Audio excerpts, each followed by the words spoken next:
하나님의 말씀 누가복음 18장 1절부터 8절까지를 제가 봉독하겠습니다.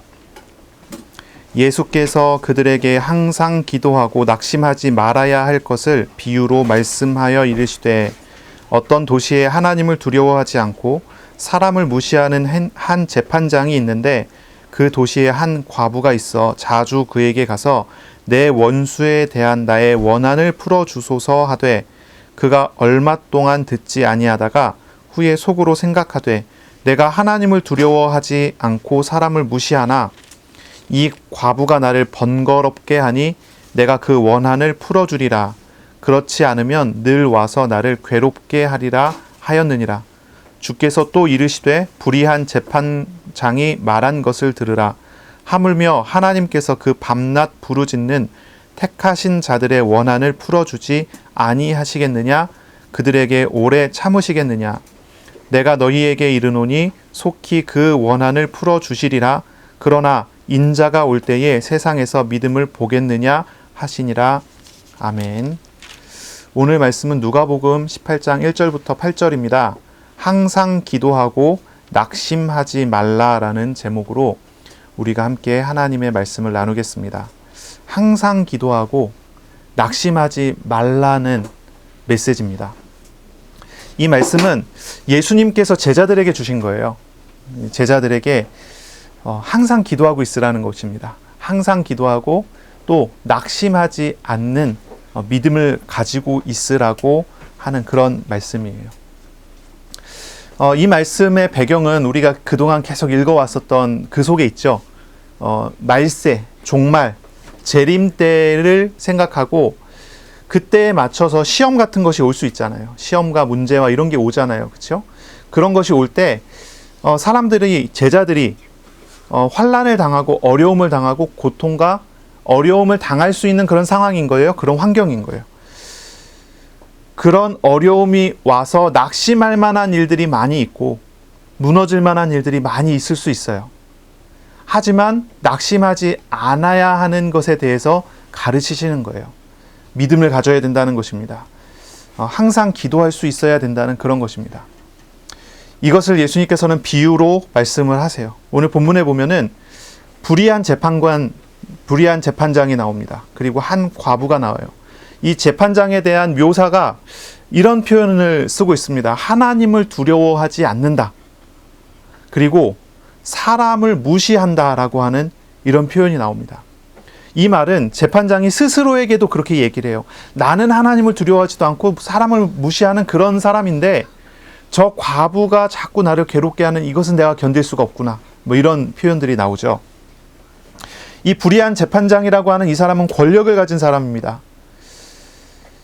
그런데 이 본문에 등장하는 한 과부가 있어요. 이 과부는 세상에서 가장 연약한 자 중에 한 명입니다. 자기 마음대로 모든 것을 할 수 있는 재판장이 있고 아무것도 할 수가 없는 과부가 있어요.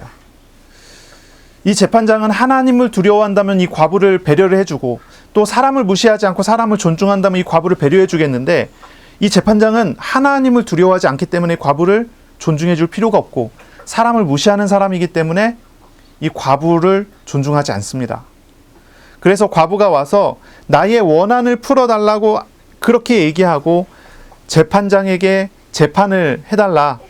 나의 이 원한을 풀어주는 그런 판결을 내려달라 계속 그렇게 요청을 하지만 얼마 동안 이 재판장은 전혀 이 과부의 말을 들으려 하지 않습니다.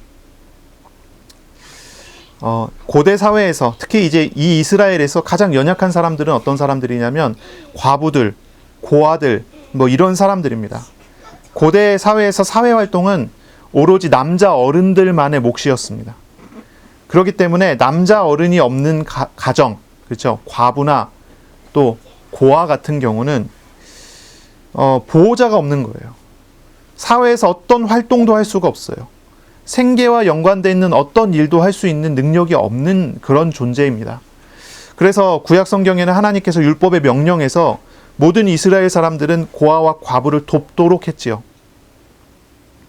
그래서 그 농사를 져도 땅에 떨어진 것은 수확하지 말도록, 왜냐하면 고아와 과부가 지나가면서 그것을 주술 수 있도록, 가져갈 수 있도록, 먹을 수 있도록 그 배려하도록 하는 어떤 그런 규칙과 법들을 많이 만들어 놨어요.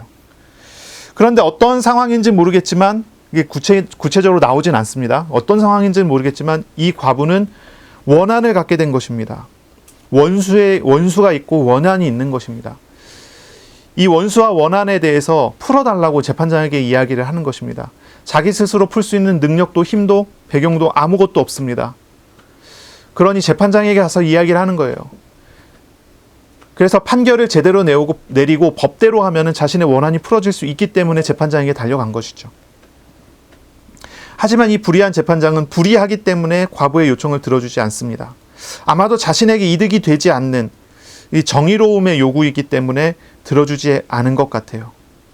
하지만 과부가 끊임없이 끈질기게 재판장이 괴로워할 정도로 요청하고 요구합니다. 이 본문에 나오는 이제 이런 얘기하거든요. 그가 나를 괴롭게 하리라 라는 말을 하는데, 이 괴롭게 하다라는 말은 원문에 보면은 이제 눈밑을 때리다 이런 말이에요. 이 과부가 늘 와서 나의 눈 밑을 자꾸 때리는구나, 여기를 막 때리는 거예요. 그러니까 얼마나 괴롭겠어요, 그렇죠? 그런 이야기를 해요. 물론 신체적인 어떤 그런 괴롭힘은 아니겠죠. 하지만 자기 눈 밑을 늘 때리는 것 같은 괴로움이 재판장에 계속 있는 거예요. 그래서 이 재판장은 곧 지쳐버립니다. 과부가 소송을 그만두게 하려면 이 재판장은 그녀의 소송을 해결해야만 했습니다. 그래서 자신의 괴로움을 풀기 위해서라도 그 간구를 들어주는 거예요. 이것은 예수님께서 제자들에게 기도에 대해서 가르치면서 주신 말씀이에요. 1절이 되게 중요하거든요. 1절이 전체를 설명해요. 물론 마지막 절도 전체에 대한 설명이기도 합니다. 그 사이에 있는 것은 첫 번째 절과 이 8절에 대한 내용들이라고 생각하시면 돼요. 1절에 뭐라고 합니까? 예수께서 제자들에게 항상 기도하고 낙심하지 말아야 할 것을 말합니다. 이 과부가 재판장에 가서 늘 괴롭게 하고 항상 괴롭게 하고 언제나 가서 괴롭게 했습니다.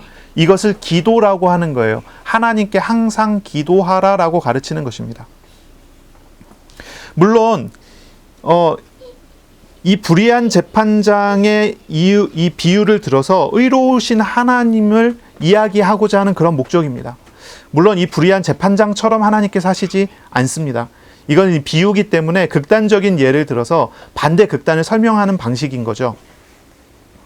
어떤 사람은 이렇게 표현하고 이야기하는 사람도 있어요. 하나님께 늘 가서 늘 하나님께 떼쓰고 붙잡고 울고 간절하게 하나님을 협박하듯이 계속하면 하나님께서 응답하신다? 이렇게 이것을 해석하시는 분도 있는데 이 본문을 완전히 잘못 해석한 거죠. 이 본문은 그런 내용이 아닙니다. 11장쯤이었나요? 거기도 이 비슷한 기도에 대한 가르침이 하나 있었어요. 기억하시는지 모르겠습니다. 한밤중에 친구가 찾아와서 괴롭게 하는 거예요. 그러면은 그 요구를 들어주지 않겠느냐. 그때도 우리가 이야기했었죠. 지금도 마찬가지입니다.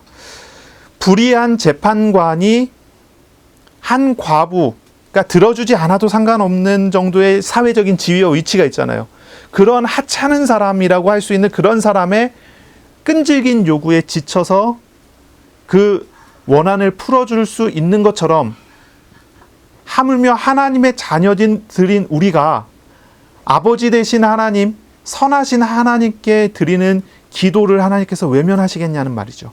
이 비유하는 거예요. 재판장은 자기의 괴로움을 풀기 위해서라도 그런 응답을 주는데 하나님은 처음부터 응답하시기 위해 준비하시고 함께 하시고 은혜 주시려고 하시는 분이신데 그분께 기도하는 게 당연히 응답되지 않겠냐는 그런 말이죠. 하나님은 마지못해서 들어주시고 마지못해서 응답하시는 분이 아니잖아요. 그렇죠? 하나님은 전능하시고 전지하신 분이세요. 능력이 있으시고요. 모든 것을 아시는 분이세요. 그런데 그 하나님이 의로우시고 그 하나님이 사랑이 많으셔서 우리에게 긍휼을 베풀어 주시는 그런 하나님이시는 거예요. 불의한 재판관이 잘못된 이유로도 과부의 요청을 들어주시는데 긍휼하신 하나님께서 응답받기에 마땅한 사랑하는 자녀들의 요청을 당연히 들어주지 않겠습니까? 우리가 하나님께 구하는 것보다 오히려 더 강력하고 좋은 것을 우리에게 주시는 분이 아니십니까? 이 비유는요, 말세 때에 고통하는 때가 와요. 말세에 고통하는 때. 성도들의 어려운 상황이 와요. 그렇죠? 개인의 종말이 옵니다. 죽음이 다가오지요. 병들고 아프고 죽게 돼요. 시대의 종말이 옵니다. 나라가 망하는 상황이 되기도 합니다. 또 세상의 종말이 옵니다. 예수님의 재림 앞에 어떤 환난들이 일어나기 시작합니다. 그런 고통하는 때가 올 때 낙심할 수밖에 없는 어떤 그러한 어려움들이 계속 다가오고 있을 때, 성도들이 무거운 시험을 당하게 될 때, 그때 우리가 무엇을 해야 하는지를 우리 예수님께서 제자들에게 그리고 우리들에게 가르쳐 주시는 내용인 거예요. 하나님은 늘 자녀의 기도를 들으시고 하나님은 우리와 늘 동행하시는 긍휼이 많으신 하나님이라는 것을 기억하라는 거예요. 그 하나님께 기도하라는 것입니다.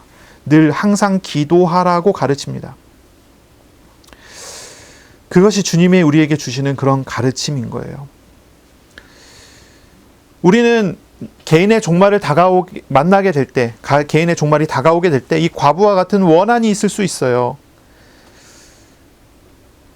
그리고 간절히 원하는 것들이 있는데 그게 속히 이루어지지 않는 것 때문에 낙심하고 절망하는 그런 상황이 있을 수 있어요.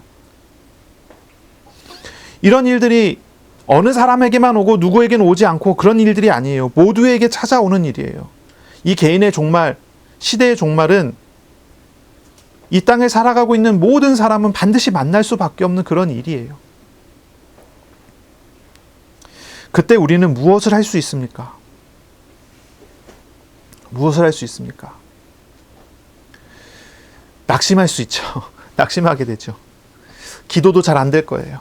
낙심도 되고요. 절망하고요. 여러 가지 일들을 할 수 있지 않겠습니까? 주님은 제자들에게 그런 상황을 염두에 두시고 얘기를 하시는 거예요. 두 가지를 할 수 있어야 된다는 이야기입니다. 첫째는 기도할 수 있어야 된다는 이야기고요. 둘째는요, 믿음을 가져야 된다는 그런 얘기예요. 이 믿음은 믿음에는 여러 종류가 있겠지만요, 이 믿음은요, 낙심하지 않을 수 있는 믿음이라고 할 수 있어요. 그래서 8절을 보시면 8절에 이렇게 말씀하거든요. 내가 너희에게 이르노니 속히 그 원한을 풀어주시리라. 그러나 인자가 올 때에 세상에서 믿음을 보겠느냐라고 하십니다. 인자가 올 때에 세상에서 이러한 믿음을 볼 수 있겠느냐라는 거예요. 과부가 포기하지 않고 끈질기게 자신의 원한을 풀어달라고 재판장에게 찾아가서 이야기하는 그런 믿음, 그러한 믿음을 제자들에게서, 세상에서, 사람들에게서 볼 수 있겠느냐, 이 반문하는 거죠. 볼 수 있도록 너희가 믿음을 가져라 라는 그런 말씀이죠. 그래서 이 비유는 이 두 가지입니다. 믿음과 기도에 대한 그러한 가르침이고 그러한 내용입니다. 예수님께서는 제자들에게 종말을 앞두고 있는, 또 시험과 답답한 일을 맞이하게 될 제자들에게 기도의 기술에 대해서 가르치지 않습니다. 예를 들면 간절히 끈질기게 기도하고 매달리고 귀찮게 해서 하나님을 굴복시킬 수 있다고 가르치지 않습니다. 그런 가르침이 아닙니다. 예수님은 이것을 믿음의 문제라고 하십니다.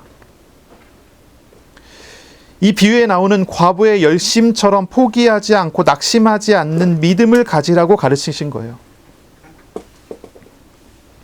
종말할 때, 그리고 억울한 일, 원한이 쌓이는 일, 한계와 절망의 일을 만나도 무너지지 않는 것은 믿음이 있기 때문입니다. 이 믿음은 어떤 믿음일까요? 이 믿음은 하나님을 아는 믿음입니다. 또한 하나님의 신실하심을 아는 믿음입니다. 이 믿음은 예수님을 영접해서 믿어서 생기는 그런 믿음입니다. 또한 말씀하시는 하나님과 동행하는 삶을 살아갈 때 얻어지는 믿음입니다. 그런 믿음이에요. 우리가 믿음에 대한 이야기를 우리가 몇 주간 조금씩 나누고 있어요. 그렇죠?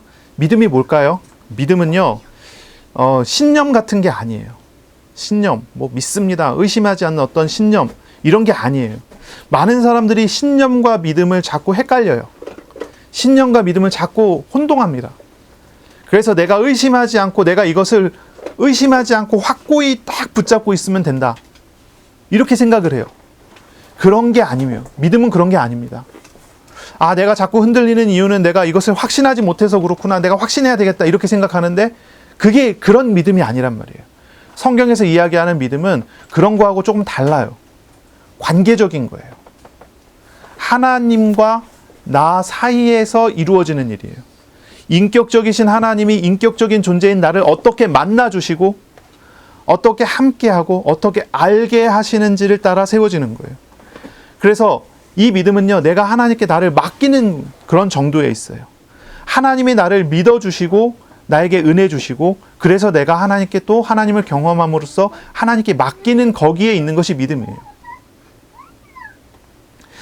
예전에 이런 비유를 본 적이 있어요. 이런 예를 드시더라고요. 손을 딱 잡고요, 반대 손을 잡아서 양손을 잡는 겁니다. 이렇게 잡지 않고 이렇게 잡습니다.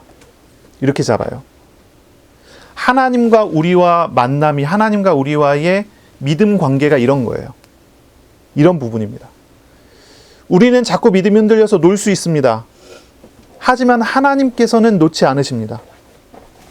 내가 나 스스로 실수해서 넘어질 수 있습니다. 하지만 하나님께서는 나를 넘어져 있는 채로 두시지 않습니다. 나를 이끌어 세워주시고 나를 인도하세요. 하나님께서 나를 어떻게 붙드시는가, 하나님 나를 어떻게 믿어주시는가, 그리고 내가 그것에 대한 반응으로서 또 하나님을 내가 어떻게 신뢰하고 하나님을 믿게 되는가. 이게 믿음 관계예요. 이게 믿음 관계입니다.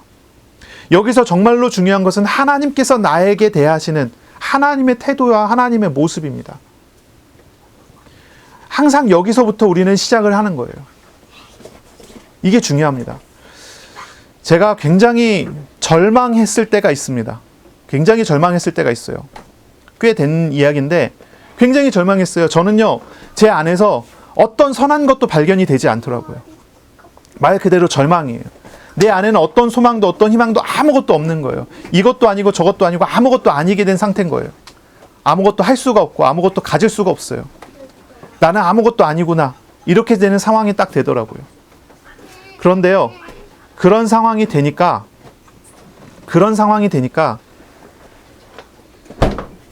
하나님의 나를 붙드심이 발견이 돼요. 하나님께서 나랑 함께 하시는 게 발견이 돼요.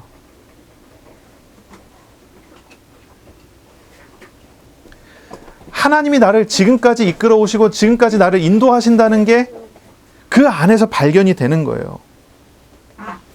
저는요, 굉장히 기도를 열심히 했거든요. 막 모든 것을 다 기도했어요.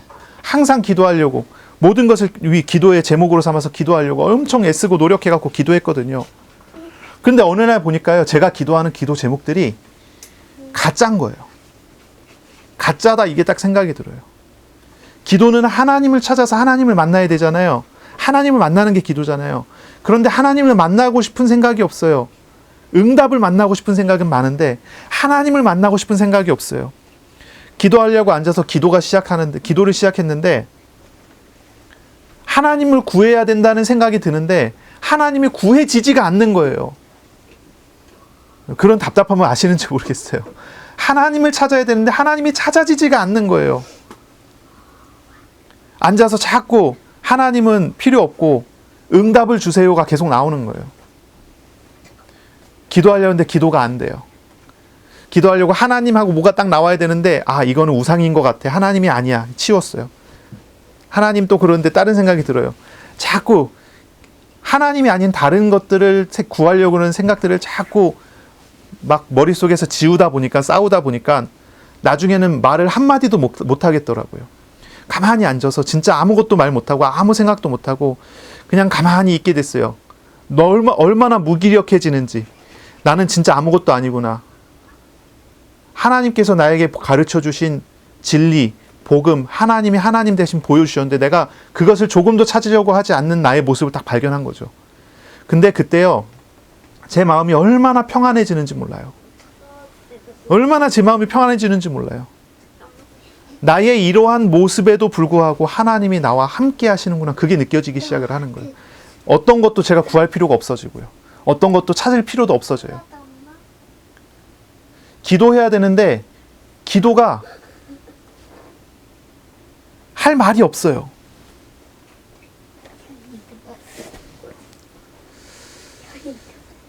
믿음에 대한 이야기를 우리가 조금 하고 싶어요. 정말 믿음과 기도에 대한 이야기를 하고 싶어요. 여러분은 어떤 믿음을 가지고 계셔요?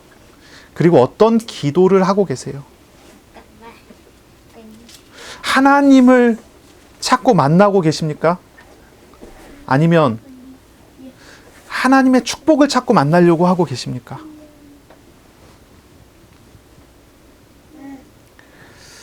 우리는 참된 믿음을 가져야 되거든요. 그것은 하나님을 아는 믿음이에요.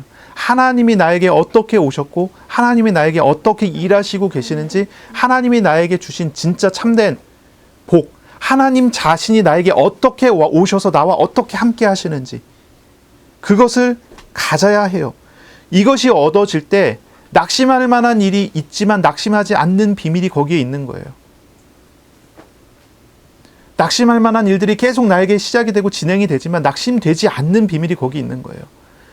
우리가 어떤 대단한 기적을 맛보면 낙심하지 않게 되겠습니까? 그것이 아니란 말이에요. 어떤 기적이 와도 낙심해요. 어떤 대단한 일들이 너무 다가와도 낙심하게 돼 있어요. 그게 인간이에요. 목사 100년 해도 101년째 재짓고 낙심하는 것입니다. 그게 인간이에요. 하지만 낙심하지 않을 수 있는 것은 우리 자신이 무엇인가를 하는 것이 아니라 나에게 찾아오셔서 나를 붙드시고 나에게 일하시고 계시는 하나님을 알게 될 때, 만나게 될 때, 그때 우리는 낙심하지 않는 비밀이 거기서 나오는 거예요. 이거예요, 이거. 하나님이 나를 이렇게 붙잡고 계신다. 나의 모습과 나의 상태와 전혀 상관없이 하나님은 하나님의 일을 우리 가운데서, 우리의 삶 속에서 일을 하고 계시고 있는 것입니다. 그 하나님을 만나게 될 때 우리는 되는 거예요. 성경에 보면은 하나님께 이런 질문하는 사람들이 있습니다. 하나님은 정말로 의로우십니까? 하나님은 의로우시다고 하는데 왜 하나님을 믿는 나에겐 이런 어려움이 다가옵니까? 하나님은 의로우시다고 했는데 왜 의로운 나를 이렇게 만드십니까? 그리고 죄 있는 저들은 왜 저렇게 잘되게 하십니까? 이런 질문을 해요. 이걸 이제 신정론이라고 그래요. 신정론. 하나님은 과연 옳으신가라고 하는 그런 질문입니다. 성경에 보면 그런 선지자들이 많이 나오죠. 하박국 선지자 같은 경우 이런 질문을 많이 했어요. 아모스 선지자 이런 질문을 합니다. 특히 우리가 잘 알고 있는 사람 중에 욥이라고 하는 사람, 이것이 하나님은 과연 의로우신가라는 하는 그러한 질문의 어떤 대명사처럼 돼 있죠. 왜 의로운 욥이 시험을 당해야 되나요? 왜 하나님의 자녀인 우리가 이 세상에서 이런 어려움을 당하나요? 우리가 에녹처럼, 엘리야처럼 죽음을 보지 않고 하늘로 그대로 들려 올려주면 얼마나 감사하겠습니까? 근데 왜 우리가 이 땅에서 살면서 하나님의 자녀인데도 왜 우리가 질병에 걸려야 되고, 왜 아파야 되고, 그렇죠? 왜 사람 사이에서 이렇게 갈등을 해야 되고, 왜 사람 인간관계에서 문제가 일어나야 되고, 왜 이런 저런 일들, 왜 이런 저런 문제들이 우리 속에 있냐는 말이죠. 그래서 하박국 선지자는 하나님께 따졌습니다. 1차로 따졌습니다. 하나님, 왜 우리가 이렇게 어려움을 당해야 됩니까? 왜 저 원수들은 잘 됩니까? 하나님께서 대답하셨습니다. 이러한 이유 때문이다. 그랬더니 하박국이 다시 물어봅니다. 하나님, 그렇다면 왜 이렇게 또 하십니까? 예, 질문이 많았던 거죠. 그래 하나님 또 대답하시고, 하박국 선지자는 한 가지를 하나님과의 대화를 통해서 얻었습니다. 뭘 얻었습니까? 하나님께서 살아계시고 일하시고 역사하신다. 하나님은 선하신데 그 선하신 하나님이 나와 우리와 함께 계시다라는 답을 얻습니다. 그때 하박국 선지자는 이런 고백을 합니다. 하박국 3장 17절에 비록 무화과 나무가 무성하지 못하며 포도나무에 열매가 없으며 감람나무에, 그러니까 이 올리브 나무죠. 올리브 나무에 소출이 없으며 열매가 없고 밭에 먹을 것이 없으며 양 우리의 양이 없고 소 외양간에 소가 없을지라도 나는 여호와로 말미암아 즐거워하며 나의 구원의 하나님으로 말미암아 기뻐하리로다. 어쩌면은 절망적인 상황이잖아요. 어떤 곡식도 없습니다. 어떤 가축도 없습니다. 먹을 것도 없고 살아남을 수 있는 어떤 희망과 소망도 찾을 수가 없는 그런 현실을 맞닥뜨렸습니다. 절망입니다. 절망밖에는 없는 그런 상황이에요. 모든 절망을 다 말하고서 뭐라고 얘기하냐면 나는 즐거워합니다. 나는 기뻐합니다. 왜냐하면 이 하박국 선지자는 하나님을 보았습니다. 하나님을 만났습니다. 하나님을 알게 됐습니다. 하나님의 선하심, 신실하심을 보았습니다. 그러니 괜찮다고 이야기합니다. 오늘날을 살아가는 성도도 마찬가지입니다. 어떤 의문점, 불안함, 불만을 가지고 있을 수 있습니다. 어떤 절망을 하고 있을 수 있습니다. 그때 우리는 뭘 해야 되냐면 하나님을 아는 믿음을 배워야 합니다. 하나님은 어떤 분이신지, 하나님이 나를 어떻게 대하시는지를 알고 경험해야 합니다. 그렇게 된다면 하나님은 선하시고 나를 위해서 선한 일을 행하시고 결국 선을 이루는 하나님이시라는 것을 경험하게 될 것입니다. 알게 될 것입니다. 우리 하나님은 자녀의 고통을 즐기시는 분이 아니에요. 하나님은 자녀와 함께 고통을 짊어지시고 함께 오시고 함께 하시며 도우시고 결국은 하나님의 날에 선하신 뜻을 결국은 이루어내고야 마시는 하나님이십니다. 하나님께서는 주님의 날, 그때가 됐을 때 속히 우리의 소원을 이루어 주시고 원한을 즉시 풀어주시는 그런 하나님이십니다. 하나님은 우리의 기도에 응답하시죠. 그렇죠? 우리가 기도할 때 우리 성도님들의 기도를 하나님께서는 들으시고 대부분은 즉시 응답하시는 게 가장 많은 것 같아요. 우리가 기도할 때 하나님은 우리의 기도에 즉시 응답하시지 않습니까?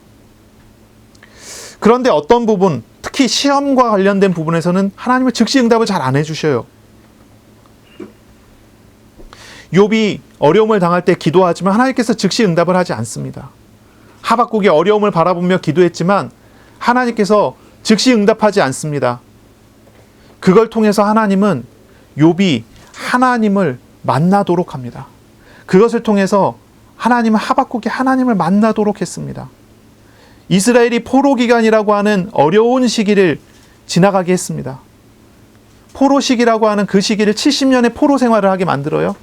그 포로 생활을 통해서 이스라엘은 죄와 우상을 버리고 하나님께로 돌아오게 했습니다. 그게 하나님의 방법이죠. 하나님께서 우리에게 즉시 응답하시지 않는 것이 있다 그러면 그것을 통해서 하나님은 우리에게 더 큰 은혜를 주시고자 하는 그런 목적이 있다는 것을 우리는 알 수가 있습니다. 우리는 진실로 다른 어떤 것보다도 하나님을 경험하고 하나님의 신실하심을 알고 하나님을 신뢰해서 나 자신을 하나님께 온전히 맡겨드리는 그런 믿음을 배워야 할 것입니다. 하나님을 알아가지 못하는 사람은 하나님의 위로를 받을 수가 없습니다. 우리에게 찾아오셔서 우리에게 함께 하시는 하나님을 만나는 것이 우리가 위로를 받을 수 있는 유일한 방법입니다. 하나님은 우리에게 오셔서 우리의 짐을 대신 짊어져 주시고 우리와 함께 하시기를 원하십니다. 이렇게 하나님을 알게 됐을 때, 하나님이 나의 짐을 지신다는 것을 경험해 가며 살아가게 될 때 우리는 진짜 하나님으로부터 위로를 받게 됩니다.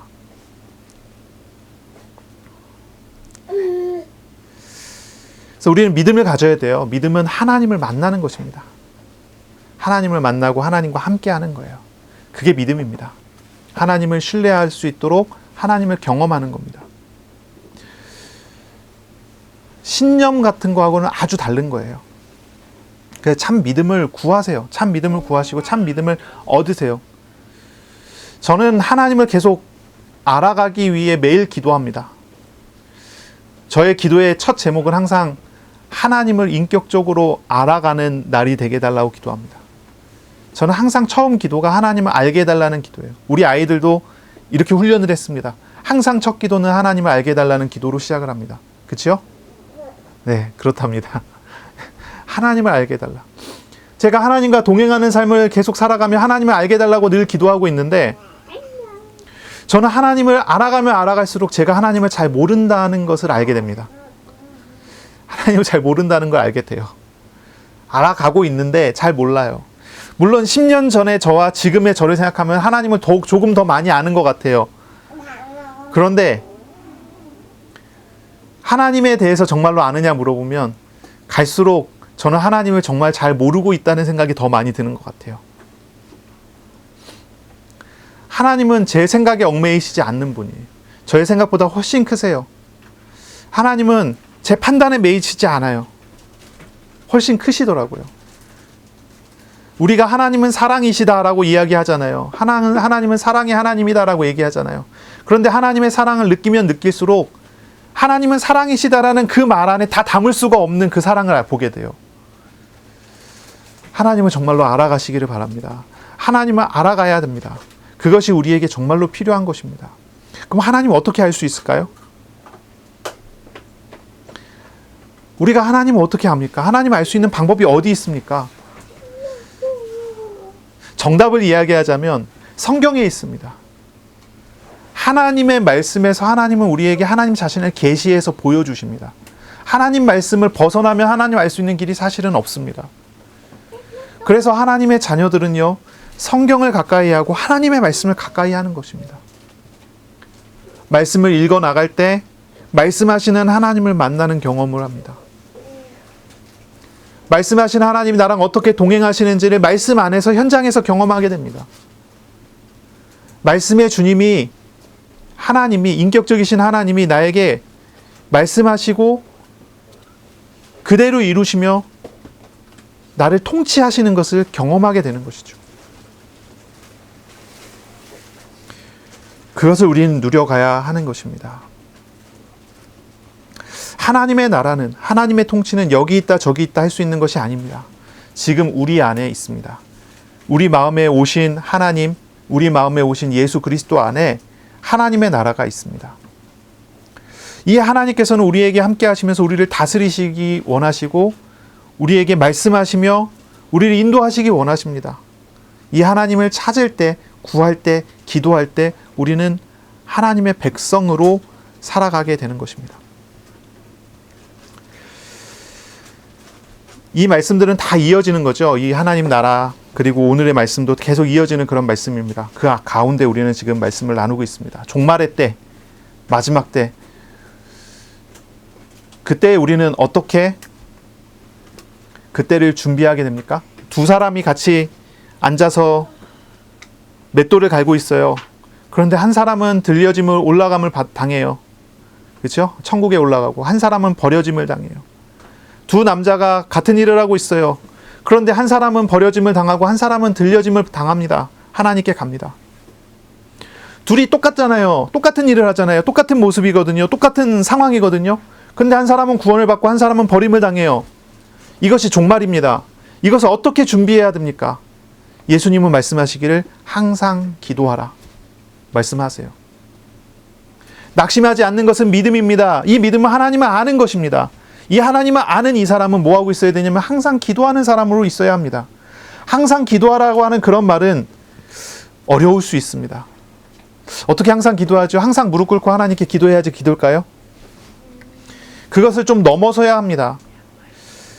에베소서에 보면 영적인 싸움을 이야기하면서 무시로 기도하라고 합니다. 항상 깨어 구하라고 기도합니다. 이야기를 합니다. 사실 이제 유대인들, 이 당시의 랍비들의 가르침을 보면 하루에 3번만 기도하라고 그랬어요. 하루에 3번만 기도해라.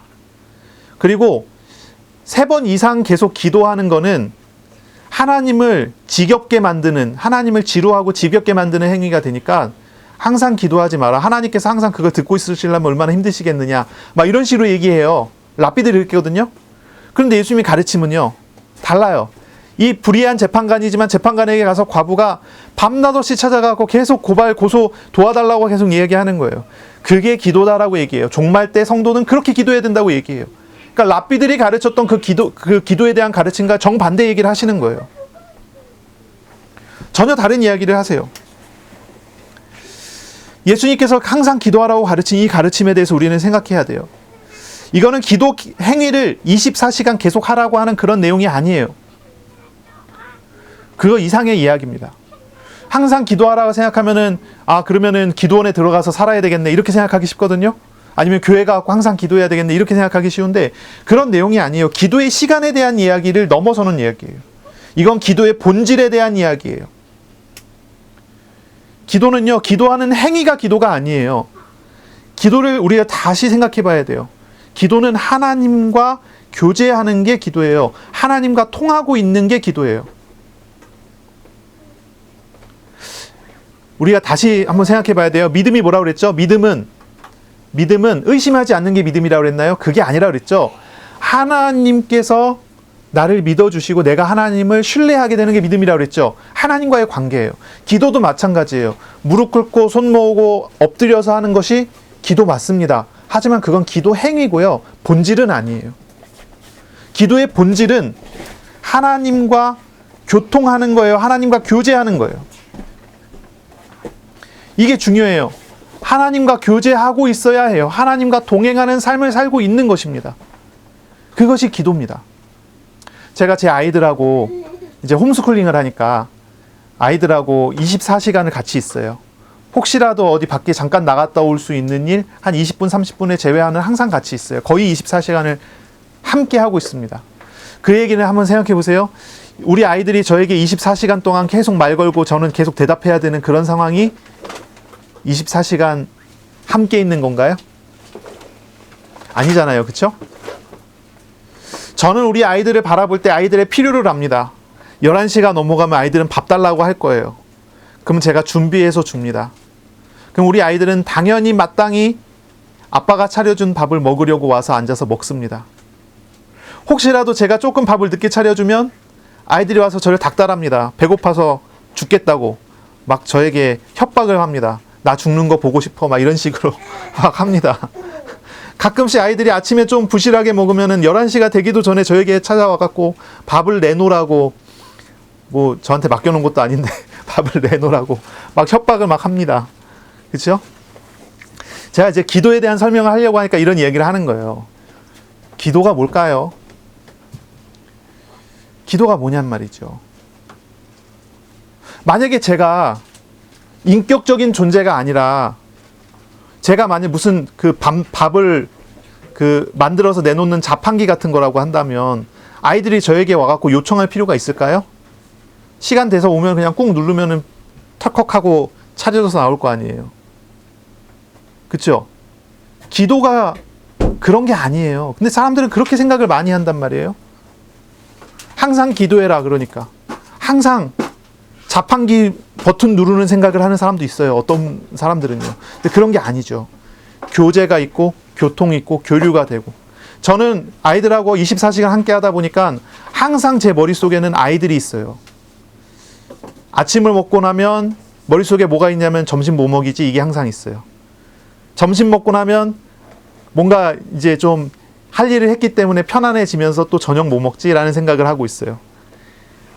제 머릿속에는 항상 아이들의 필요를 제가 가지고 있는 거예요. 아이들의 필요가 뭐가 있을 텐데 어떤 걸 해줘야 될지 그런 고민하는 거예요. 만약에 어디 가는데 준비물이 필요하다. 그럼 아이들은 새까맣게 입고 있어도 저는 그걸 생각하고 있어요. 아이들 준비물이 있는데 이거 준비해야 되는데 다이소 한번 들려야 되겠는데 막 이런 생각하고 있다니까요. 제가 머릿속으로 계속. 그리고 때 되면 아이들 데리고 가요. 하나님과 우리와의 관계를 한번 생각해 보세요. 하나님은 우리와 함께 하세요. 도우세요. 하나님은 항상 우리를 생각하세요. 항상 우리의 필요를 채워주세요. 우리를 인도해 주세요. 우리가 기도 응답 받는 거 사실은요, 우리가 요청해서 받는 것보다 전부 다 우리가 요청해서 받는 게 아니에요. 우리가 요청하지도 않았는데 하나님께서 응답하시는 게 더 많아요. 우리의 필요를 아시기 때문에 우리에게 기도시키시면서 응답하시는 것도 많아요. 이거는 전부 준비된 응답이 오는 겁니다. 준비된 응답과 준비된 인도하심이 거기서 나타나는 거예요. 한번 잘 생각해 보세요. 내가 뭔가를 받기 위해서 기도한다? 맞나요? 하나님은 생각하지도 않는데 내가 그것을 얻어내기 위해서 하나님께 끈질기게 붙잡고 나간다? 맞나요? 인격적인 관계에서는 그런 말이 조금 다른 거예요. 그렇죠? 하나님이 무슨 인격체가 아니라 비인격체라고 한다면 무슨 자판기 같은 어떤 논리 같은 거라고 한다면 우리는 자꾸 뭔가를 입력시켜서 결과물을 빼내야 되는 거잖아요. 그렇죠? 근데 하나님 그런 존재가 아니라니까요. 하나님은 우리를 너무 잘 아시는 분이에요. 어쩌면 나보다 나를 더 많이 아시고 나보다 나를 더 잘 아시는 분이세요. 나는 이것 가지고 있으면 행복할 거라고 생각했는데 하나님은 그게 아니라는 걸 아시기 때문에 이걸 주지 않고 진짜 행복을 주시기 위해서 우리에게 시험을 허락하시기도 하시는 분이세요. 우리가 하나님을 알아가는 것을 생각해야 돼요. 그게 도대체 무엇인가 이걸 고민해 봐야 돼요.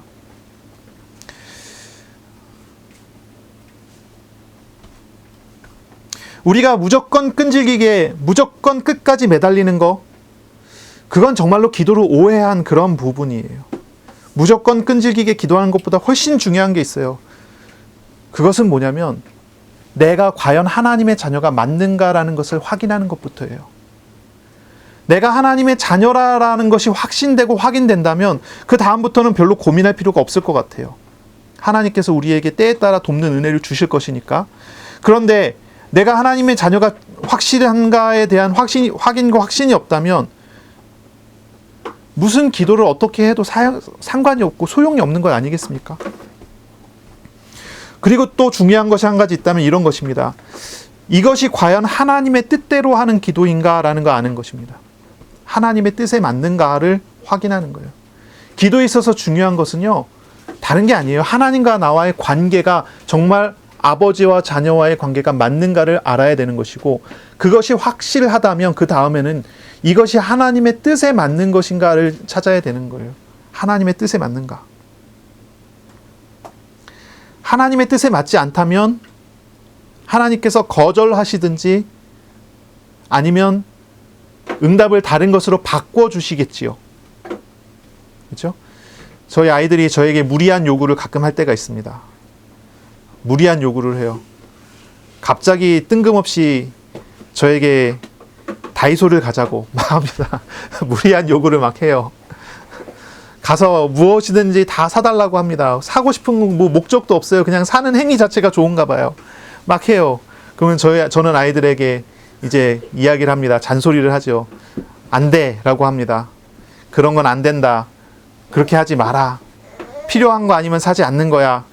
저희 아이들한테 그걸 가르칩니다. 필요할 때 가는 거다. 필요할 때 사는 거다. 충동 구매하지 말자. 막 이렇게 열심히 가르칩니다. 그럼 아이들은요, 속상해해요. 막 속상해합니다.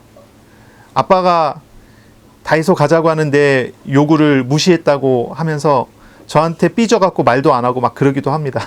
우리 아이들이 그러거든요. 그러면 이제 나중에 이제 그 삐져갖고 이렇게 하다가 나중에 이제 좀 잔소리 듣고 뭐 이런 상황에 대해서 이야기를 하면 제가 이제 설명을 해주죠. 왜 그래야 되는지 이렇게 설명해 주죠. 그런 경우가 있을 수 있다는 거예요. 우리가 하나님께 기도할 때.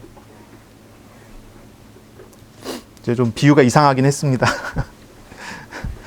그럼 이것이 중요해요. 하나님의 자녀가 맞다면 하나님의 뜻대로 기도하는 것입니다. 이렇게 되는 사람이 포기하지 않고 낙심하지 않고 적극적인 태도로 하나님께 하나님의 뜻에 맞도록 요청하는 기도를 한다.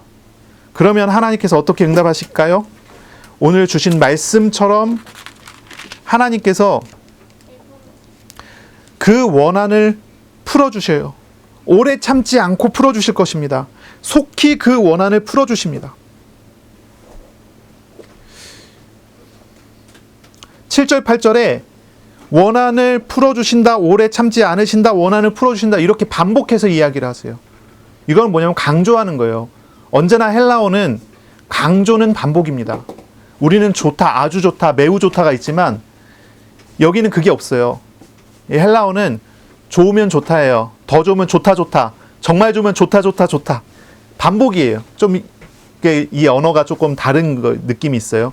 여기서 원한 풀어주신다, 오래 참지 않으신다, 속히 원한을 풀어주신다. 이것은 강조하는 거예요. 하나님의 자녀가 마땅한 기도를 했을 때 하나님께서는 그거를 즉시 응답하시는데 제대로 응답하세요. 그러니 이런 기도하는 사람이 포기하지 말고 낙심하지 말고 적극적인 태도로 기도하라는 그런 이야기이죠. 사실 우리는 이미 예수님의 기도에 대한 가르침을 여러 번 이미 나누었습니다. 예수님께서 여러 번 제자들에게 가르쳐 주셨어요. 주님은 이미 주기도문을 제자들에게 가르쳐 주셨습니다. 주기도문. 산상수훈에서 예수님은 제자들에게 기도에 대해서 가르치셨어요. 특히 산상수훈에서 뭐라고 하셨죠? 이렇게 얘기하셨죠. 중언부언하지 말라. 이런 말씀을 해주셨어요. 또한 이방인들처럼 의식주를 위한 기도하지 말라고 하셨어요. 무엇을 먹을까? 무엇을 마실까? 기도하지 말래요. 무엇을 입을까? 기도하지 말래요. 이는 다 이방인들이 구하는 거예요. 주님은 우리에게 가르치셨습니다. 먼저 그의 나라와 그의 의를 구하라. 그렇게 말씀하셨습니다. 우리가 기도해야 되는 건 분명합니다. 주님의 뜻에 맞는 기도해야 되는데요. 주님의 뜻에 맞는 기도가 무엇인지도 가르쳐 주셨습니다. 하나님의 나라를 구하는 기도, 하나님의 의를 구하는 기도라고 하는 것입니다. 이런 기도를 우리가 해 나갈 수 있어야 되겠죠. 기도의 제목을 우리는 분명하게 잡아야 돼요. 여러분은요, 이렇게 기도하십시오. 하나님을 알아가도록 기도하세요. 하나님의 나라를 구하는 기도는 통치하시는 하나님을 구하는 기도예요. 그런 하나님을 알도록 기도하세요.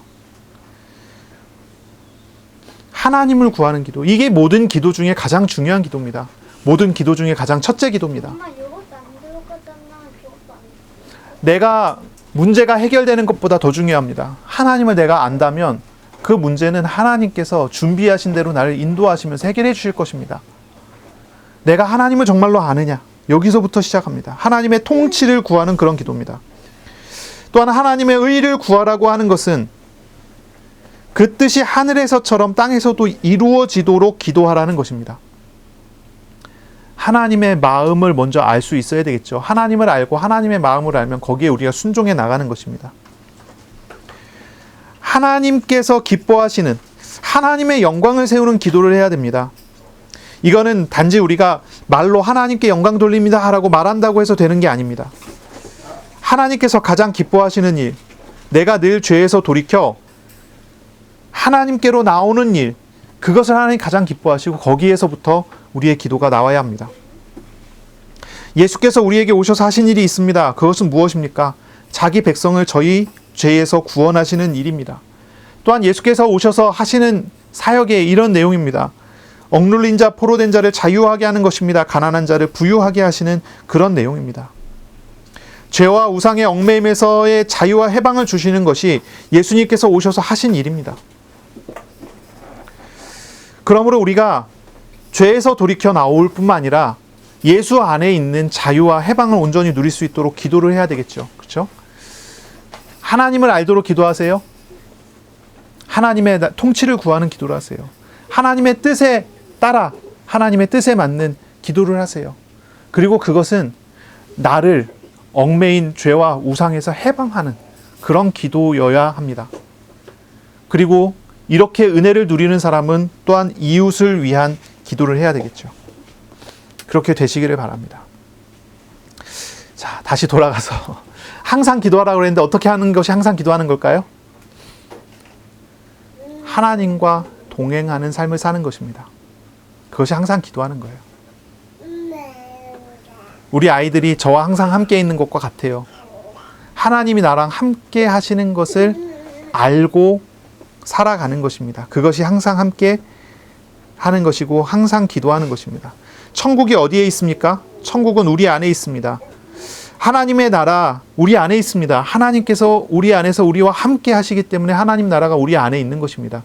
그리고 하나님은 우리를 다스리고 계십니다. 무릎 꿇고 앉아서 또는 눈 감고 손 모아서 기도하는 것도 중요합니다. 굉장히 중요하죠. 이것이 하나님과 교제하는 시간입니다. 시간을 뚝 띄어서 이것은 하나님 시간입니다 하고 하나님께 드리는 것입니다. 그래서 중요합니다. 다른 사람의 방해받지 않고 하나님과 만날 수 있는 시간이 굉장히 중요합니다. 그래서 성경에 보면 성도들이 시간을 따로 띄어서 때를 정해놓고 기도했습니다. 그래서 예수님의 제자들도 기도 시간이 되자 성전에 올라가서 기도했어요. 그래서 사도행전 3장의 제9시 기도 시간에 베드로와 요한이 성전에 올라가잖아요. 그렇죠? 그런 것과 같아요.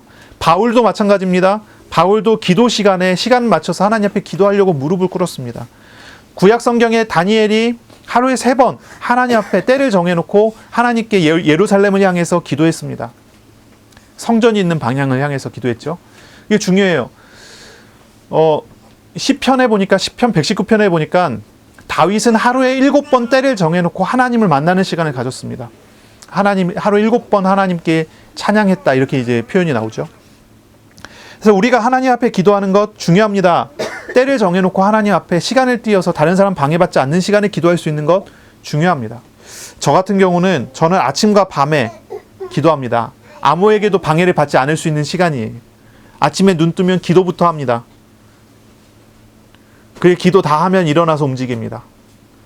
잠잘 때 다 눕혀놓고 누워 그리고 기도해요. 가끔씩 이제 그 핸드폰 보다가 기도 안 하고 잠들 때가 있긴 하지만 그래도 저는 이 시간을 띄어서 하나님께 기도하려고 드리려고 이렇게 애를 씁니다. 그 시간은 꼭 하나님을 만나는 시간으로 제가 잡고 이제 기도하려고 하는 거죠. 여러분 어떻게 그렇게 기도하고 계십니까? 때를 정해놓고 기도하고 계십니까? 기도의 시간을 만드세요. 기도의 시간을 만들어내세요. 그리고 시간을 띄어서 하나님께 드리는 시간을 가지세요. 하나님과 인격적으로 만나는 그런 시간을 가지세요. 또한 항상 기도해야 합니다. 항상 기도하는 것. 그것은요, 모든 것 속에서 하나님을 찾는 것입니다. 모든 것 속에서 하나님의 일하시는 것을 찾아가는 것입니다. 만남에서도 하나님의 손길을 찾아가고, 사건에서도 하나님이 일하시는 것을 발견하기를 바라고요. 또한 장소에서도 어디에서도 하나님의 주권을 인정하고 그 속에서 나와 함께 하시는 하나님을 알아가는 것, 그것이 항상 기도하는 모습입니다. 항상 기도하는 모습입니다. 예전에 어떤 분을 만나서 제가 대화를 해보니까요, 기도를 이야기를 해요. 자기는 기도 열심히 한대요. 그래서 막 이야기하는데 자기는 기도를 하루에 몇 시간 이렇게 한다는 거예요. 그래서 기도를 어떻게 하냐, 기도의 내용은 어떻게 하냐, 한참 얘기 듣다가 제가 그 얘기했어요. 그건 기도 하나님 앞에서 기도 1분도 안 하는 거하고 똑같다. 왜냐면 그 내용이 하나님은 구하지 않고요, 하나님의 복, 하나님의 축복, 하나님이 함께 하시는 것, 하나님이 함께 하셔서 오는 부산물만 구하는 거예요. 그게 기도냐? 그게 기도가 아니다 그랬어요. 그건 기도가 아니에요. 우상을 구하는, 앉아서 구하는 것을 어떻게 기도라고 하겠어요? 이건 기도의 본질에서 벗어난 거예요. 그래서 한참 이야기를 하고 대화를 하고 이렇게 얘기했더니 이분이 돌아갔어요. 그리고 그 다음에 한번 만났는데 저한테 심각하게 얘기를 하는 거예요. 뭐라고 하냐면 이런 얘기를 해요. 기도가 안 돼요 그러는 거예요. 기도가 안 된대요. 우상을 구하는 건 기도가 아니라고 했더니 우상을 구하지 않고 하나님을 구하려고 애를 쓴다는 거예요. 우상을 찾지 않고 하나님을 찾으려고 애를 쓰는데, 그러다 보니까 기도하려고 앉아서 기도 줄줄줄 나와야 되는데 딱 막히고 저하고 똑같은 현상이 일어나는 거죠. 기도가 안 된대요. 1분도 기도를 못 하겠대요. 말할 게 없대요. 하나님께 이야기할 게 없대요. 그럼 그 사람의 생이, 그 사람의 생각, 그 사람의 생활이 하나님하고 얼마나 멀다는 거예요. 하나님을 구하는 게 그렇게 어렵다는 거죠. 그런데 그분이 또 신기한 얘기를 한 가지 했어요. 뭐라고 하냐면 이런 얘기를 해요. 이상하게 기도가 한 줄 되지 않는데 이상하게 자신의 삶에 하나님께서 늘 일하시는 게 발견된대요. 그전에는 열심히 기도하고 가서 뭔가를 하면은 잘 안 되는 중에 어떻게든 해냈는데, 기도가 잘 안 되는 것 같은데 가갖고 뭘 하려고 하는데 문이 막 열리고 하나님이 문을 진행시키는 거예요, 일을. 제가 그분한테 얘기했죠. 당신은 기도 한 줄 못한다고 했지만 당신의 삶이 기도로 바뀌어진 것이다 라고 얘기를 했어요. 하나님을 찾기 시작했기 때문에, 하나님을 알아가기 시작했기 때문에. 그래서 당신은 예전에 몇 분, 몇 시간 이렇게 기도했다고 했지만 그건 기도가 아니었고, 이제 당신은 당신의 삶이 24시간이 기도로 바뀌어가고 있는 거다. 이제 그렇게 얘기했던 기억이 납니다. 그게 벌써 10년 전인데, 항상 기도하는 거 어렵게 생각하지 마세요. 그거 어려운 거 아니에요. 무엇입니까? 나의 삶의 자리에 나에게 지금 와 계시고 지금 일하고 계시는 하나님을 알아가고 하나님을 구하는 자세와 태도가 기도의 태도, 기도의 자세예요. 그게 항상 기도하는 것입니다. 하나님과 늘 동행하는 시간, 삶이 그게 기도예요. 사실 우리가 한번 잘 생각해 보셔야 돼요. 요셉이라는 사람이 예배 드릴 수 있었을까요? 피로써 제사를 지낼 수 있었을까요? 요셉이 안식일을 딱 띄어서 하나님 것입니다라고 안식일을 지켰을까요? 요셉이 다른 사람처럼 하나님께 기도하는 시간이다 하고 엎드려갖고 1시간씩 기도할 수 있었을까요?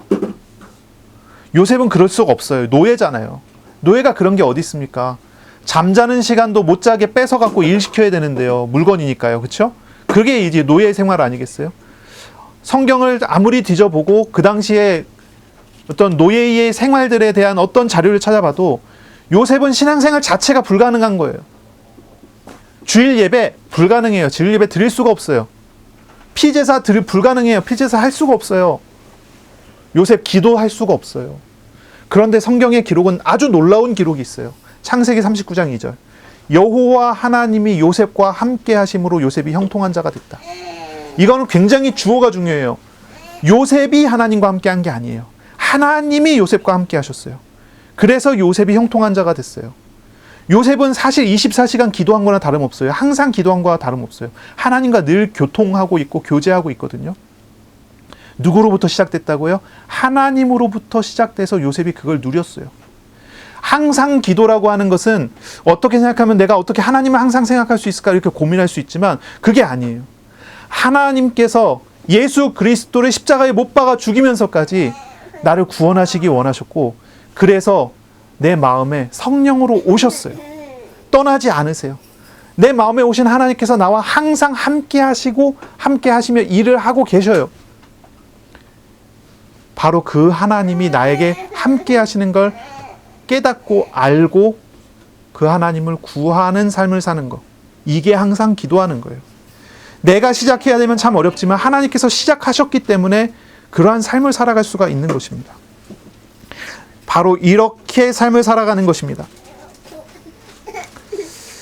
종말의 때가 다가옵니다. 또 원한이 생깁니다.